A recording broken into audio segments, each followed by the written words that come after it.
There we go. Hey, what is up, everybody? It is your girl, Miss Sophia the Diva, and I am here to discuss a little fires everywhere, which is a adaptation of a book, which I was trying to read before it ever made it to screen, but that lovely Reese Witherspoon just swooped it up and turned it into a show. Now, um, I, the season finale left much to be desired. That's what I'm gonna say. It left much to be desired. People have told me that the book will provide more closure. I don't know if we're being set up to have a continuation of the storyline based upon, the imagination of some great writers in Hollywood. Because Big Little Lies is another Reese with production, and it ran out of source material, so they created their own. So we'll see. But this show, when I first watched it, I didn't realize that Hulu was doing it like it was a regular TV show. I was like, so when I got to one episode, I was like, oh my God, like, where's the rest of it? Like, is this it? And then my friends were like, no, girl, like a weekly TV series, which sucks because I was ready to get to the end. And then I was much disappointed at the end. But one of the things that none of y'all in here that wanted me to talk about this daggone show, but okay. I liked it up until episode 8.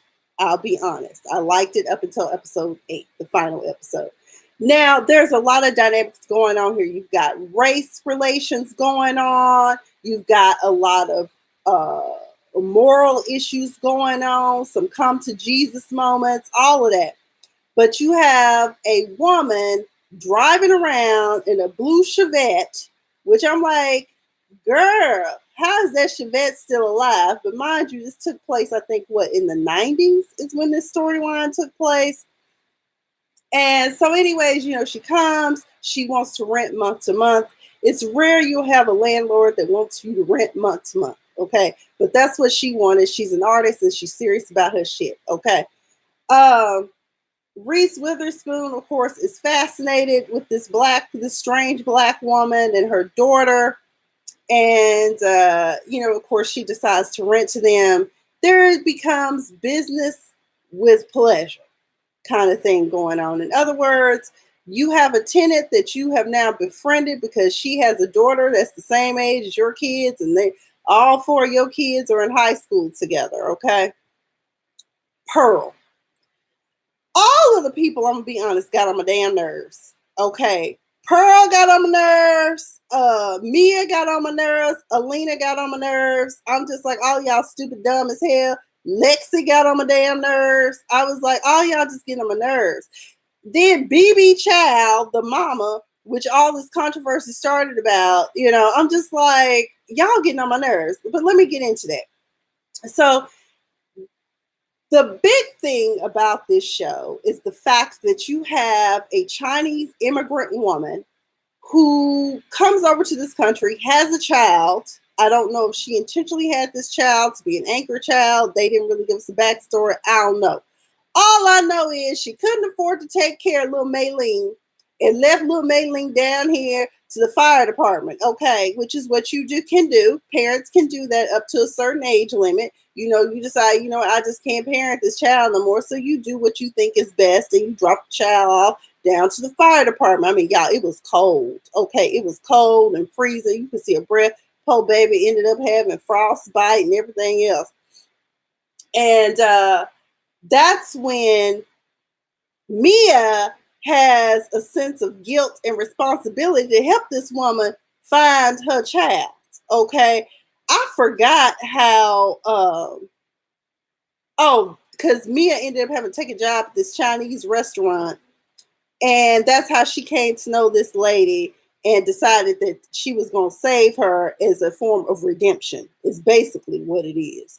Quite frankly, Mia had no business getting involved in what was going on because it caused, quote unquote, little fires everywhere in this intricate neighborhood, this up and coming neighborhood. Now, let's talk about her kids. Let's talk about Elena's kids. Privileged, and fucked up at the same time.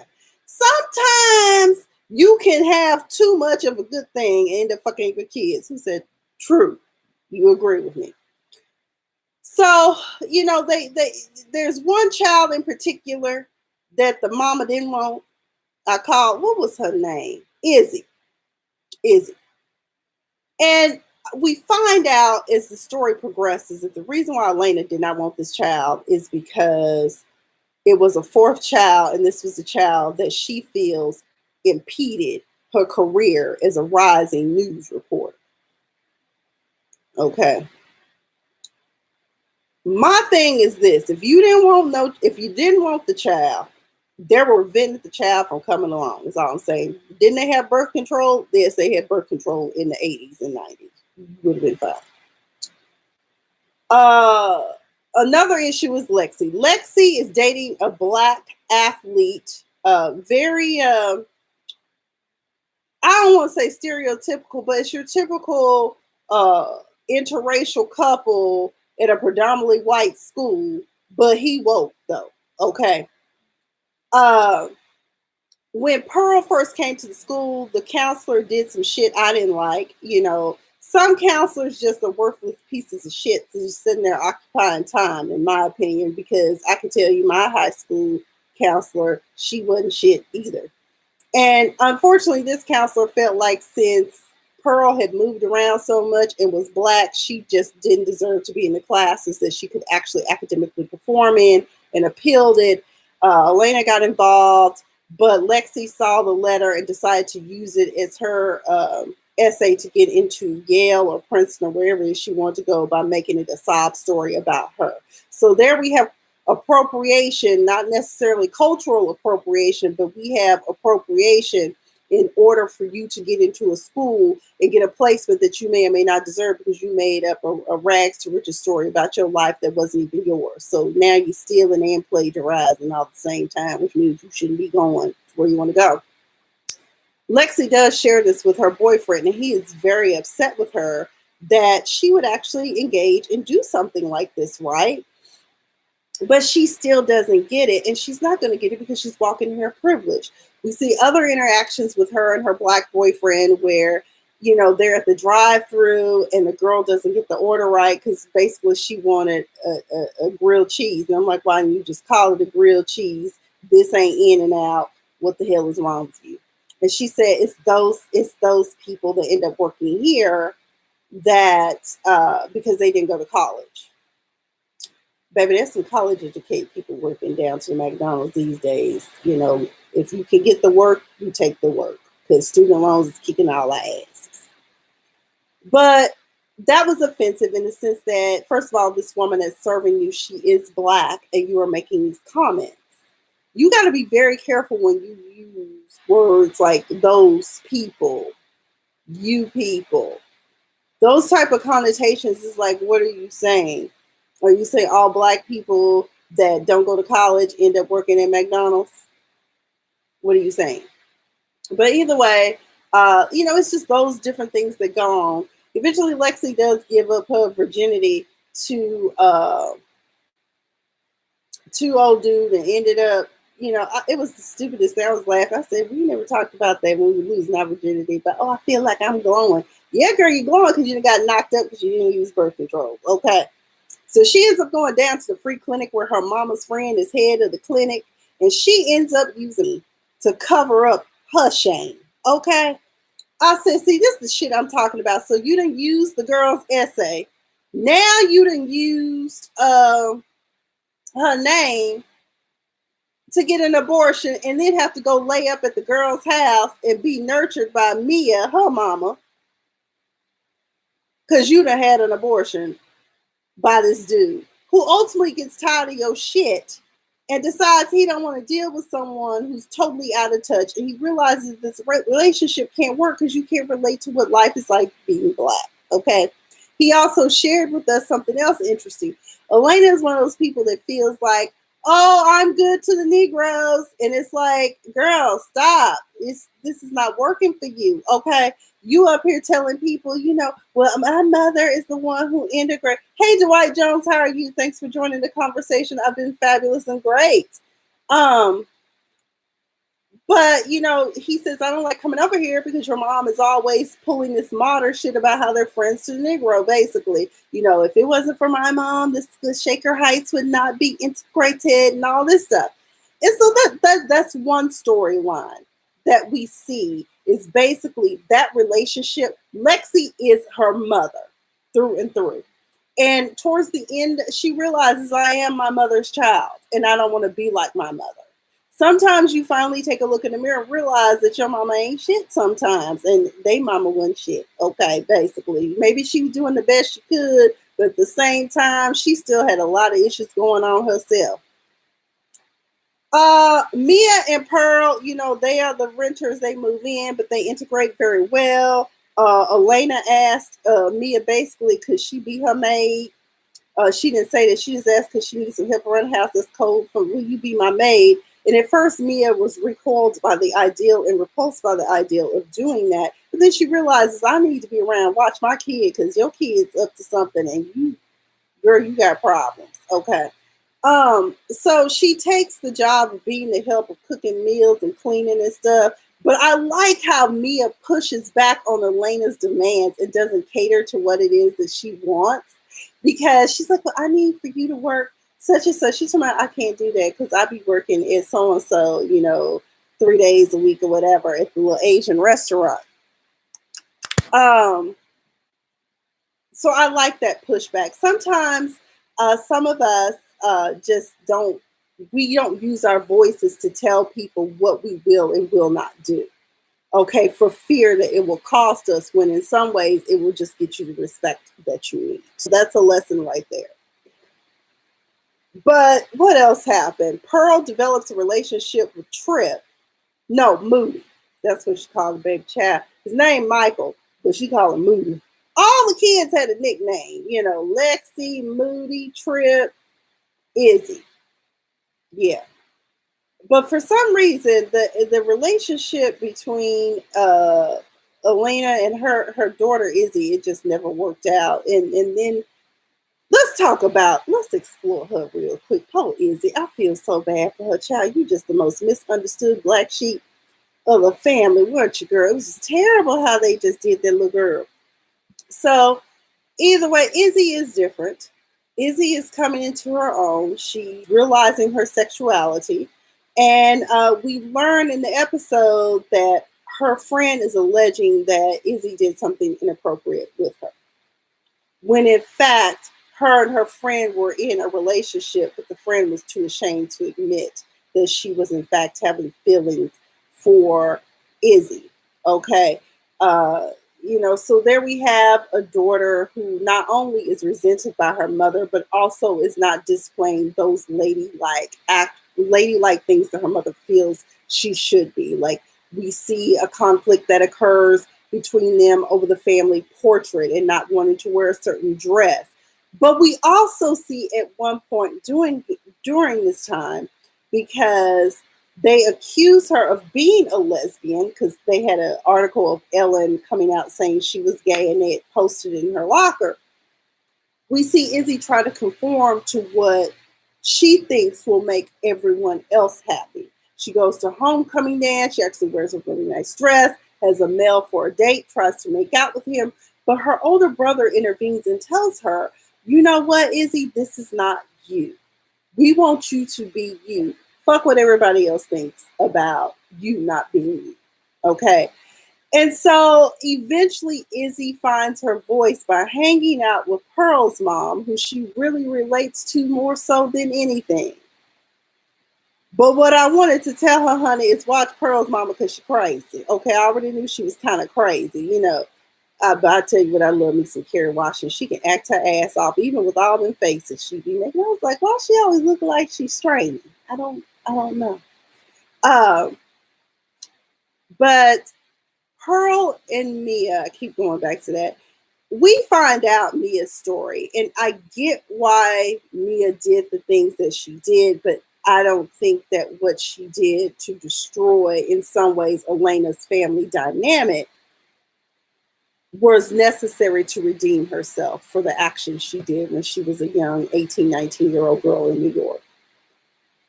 What we learn is that she comes from a family. There's a family of immigrants. I couldn't tell if they were Caribbean, Haitian, or whatever, but it was her and her brother being raised in a very religious home with her parents. And she's getting ready to go to art school. Of course, every parent is going to say that's not a real education. You going to art school, it's not real, it's not legit.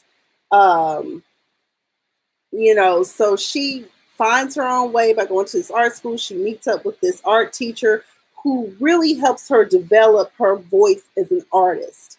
And she also helped her develop something else like losing her virginity.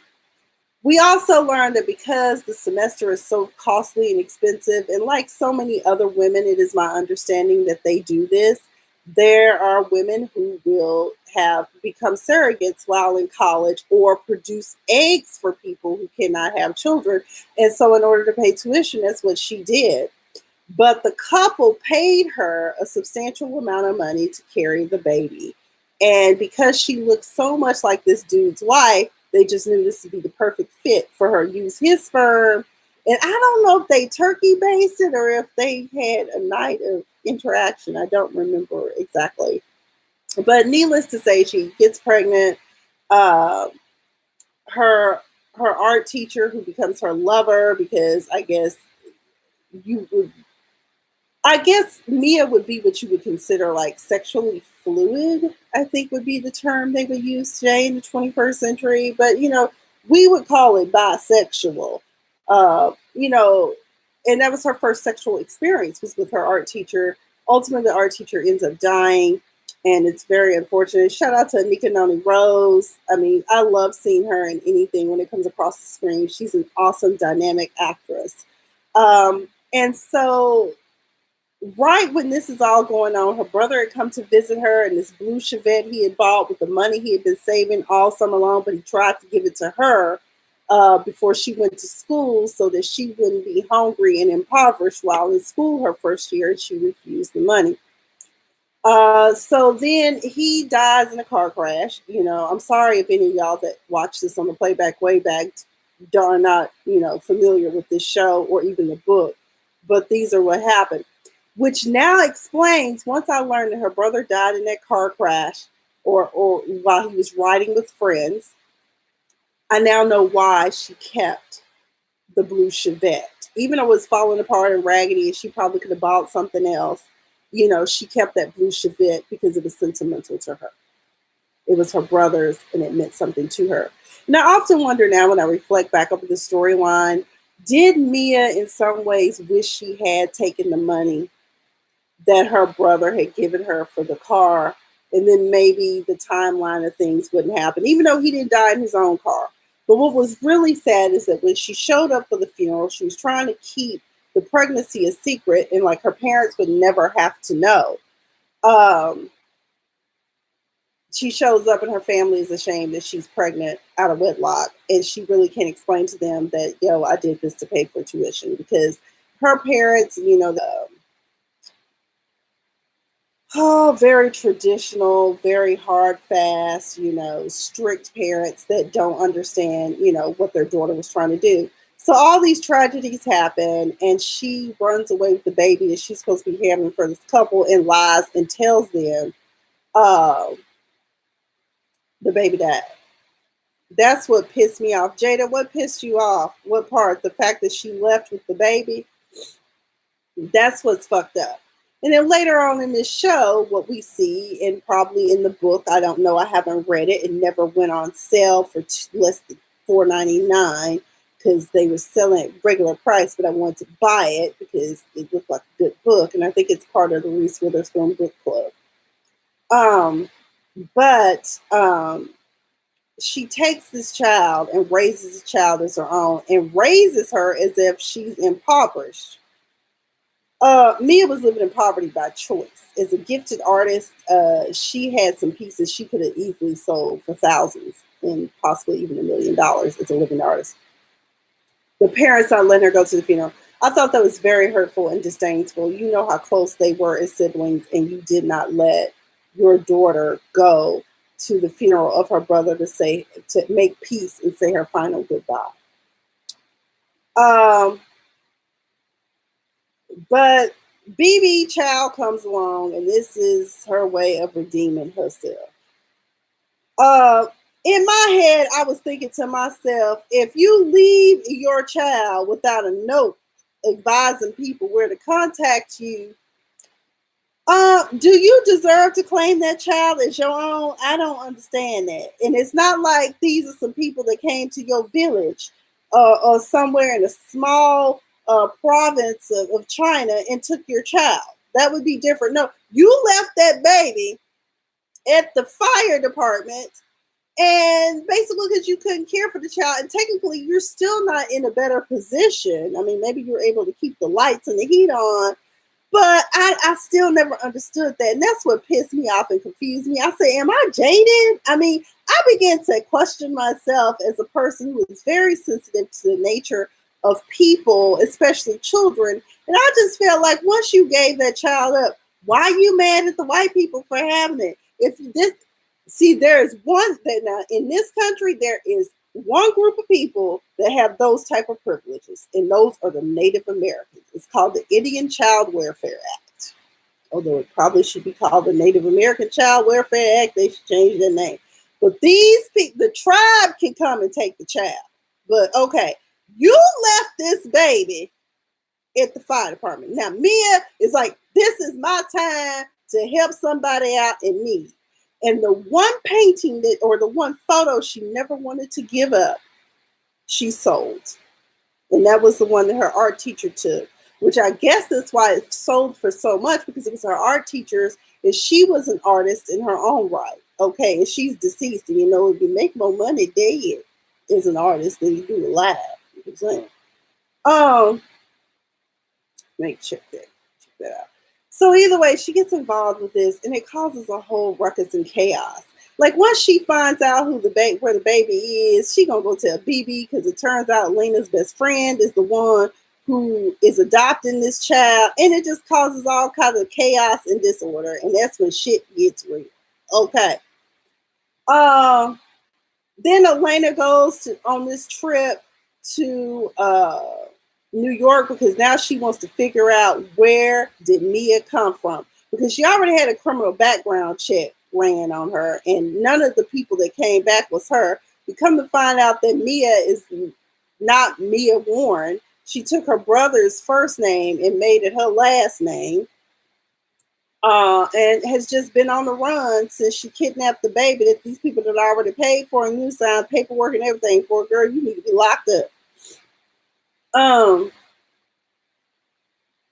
What else happened? So Elena, Reese Witherspoon's character, goes on this exploration to find out the truth about Mia, and she finds out more than what she wants to. We also learned that prior to her marrying her current husband, who's an attorney, she was messing around with some dude that was also a newspaper or journalist like her, and it just didn't work out. Okay, and so she keeps dipping her feet back into that, not once, but twice.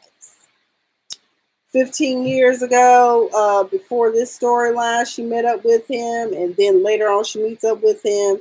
At some point in the show, the husband does confront her about that. There ends up being a trial for custody for BB's child, and when Elena finds out that it's Mia who's backing this, it's Mia who has assisted her, they have a conversation, and, you know, it's like, were you ever my friend? And it's like, no. And I really thought there was going to be a great friendship between them, because when they discussed the vagina monologues, Mia really rescued Reese's ass in that discussion. But I guess there really could never be any real friendship because of the mask of... honestly, with Elena, I felt like in the beginning she had the best intentions. I don't think she was saying the things or doing the things that she was doing because she was a bad person. But I think in the end, with the child custody issue, Elena's research on Mia, her children out here, you know, being bad, and Pearl instigating between two brothers, I think that the Mia effect turned a light and put a mirror to the things that Elena wanted to bury and pretend didn't exist. I think that's ultimately what happened. Because she's one of those that wants to put on the show.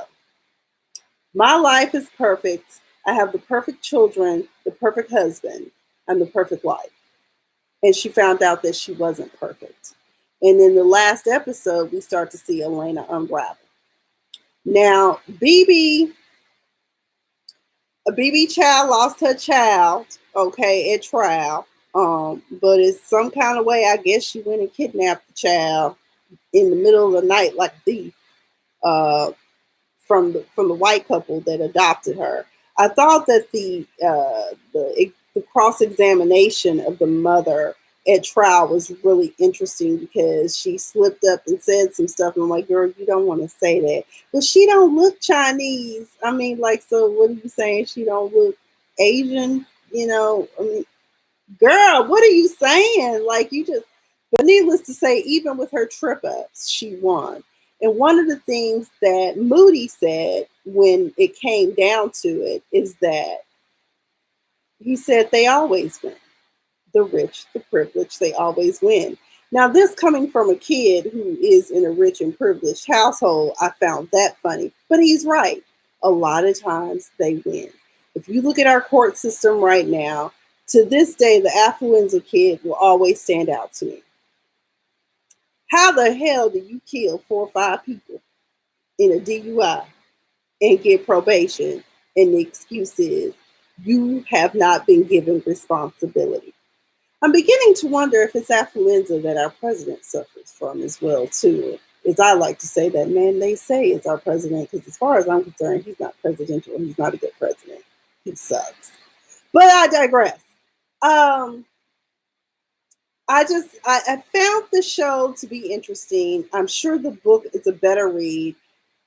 This last episode, you know, and I'm just giving highlights of the show. I'm not trying to go too in depth for y'all. You know, we can discuss in the comments, you know, post, you know, production. But I just found it really, really interesting how this show, this book,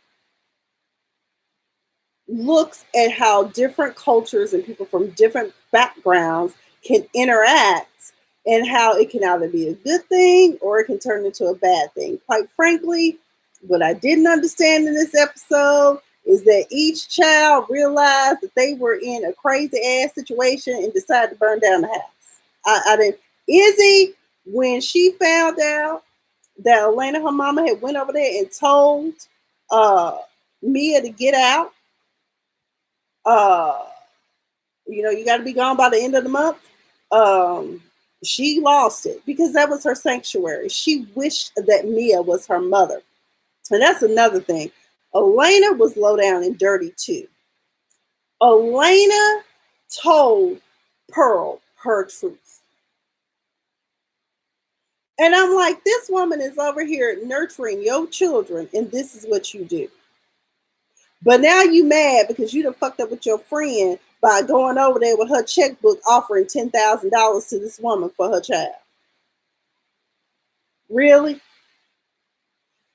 But Pearl, she just got on my nerves too. I was like, but you are your mama's child either way it goes. Y'all got on my nerves. But overall, I did enjoy it. The season finale left much to be desired.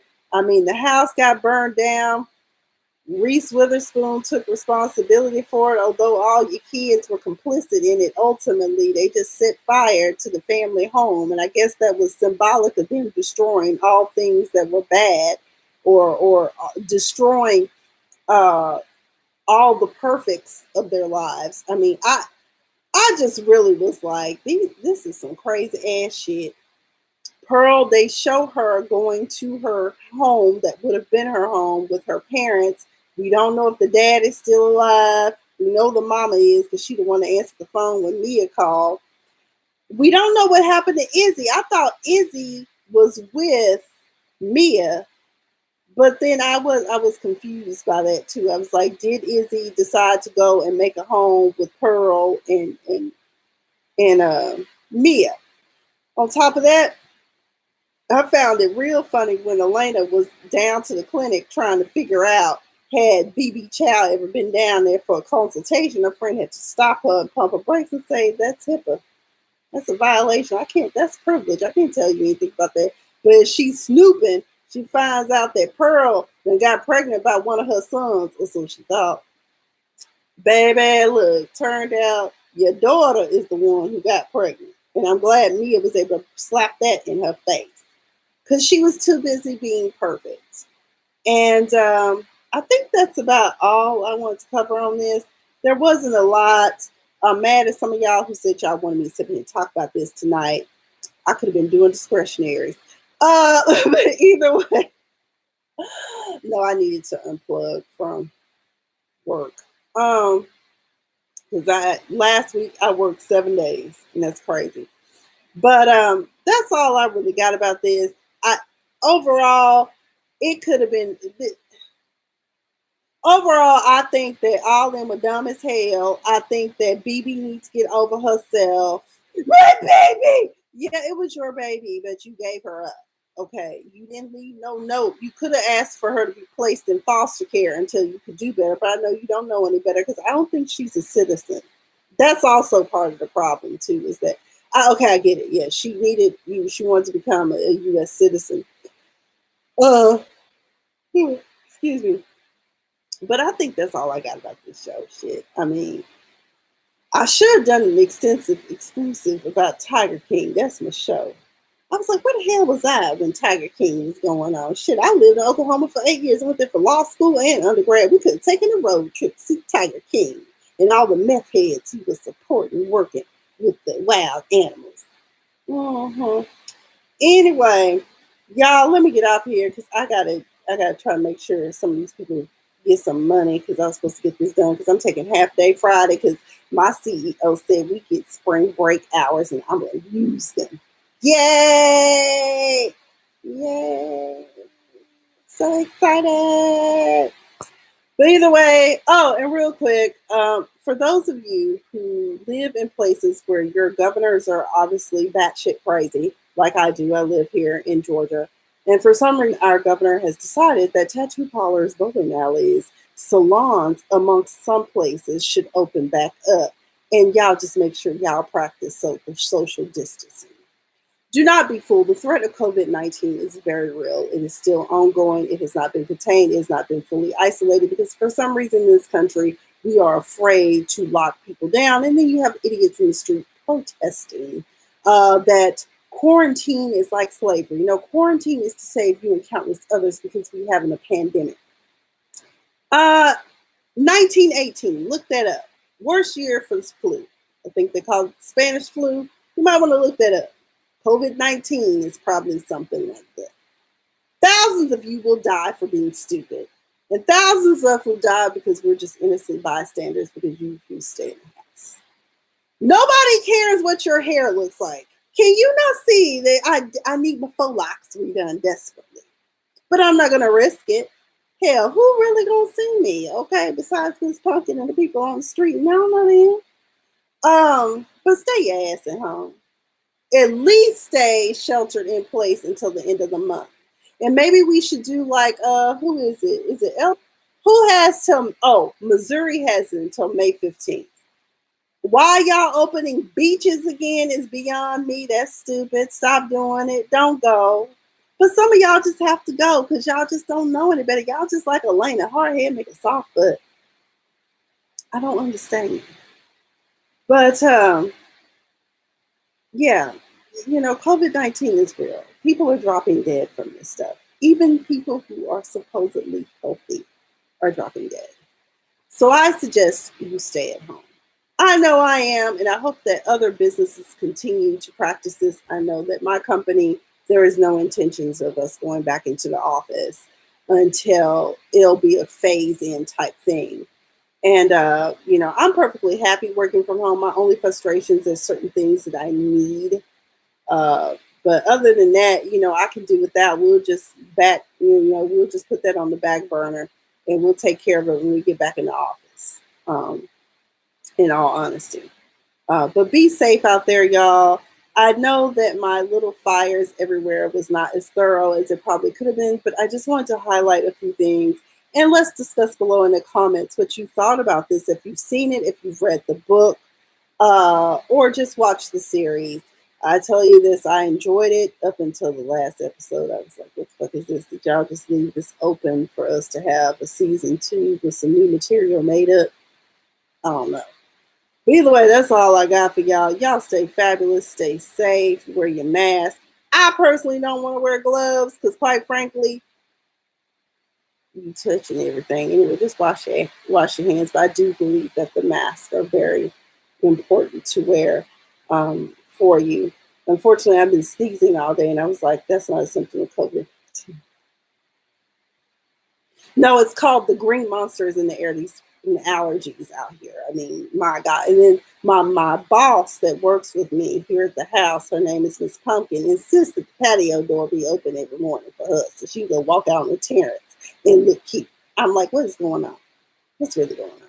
I said terrace, so she can look good. But either way, y'all be good. I'm gonna get out here. Good night. Stay fabulous. I've been Miss Sophia the Diva.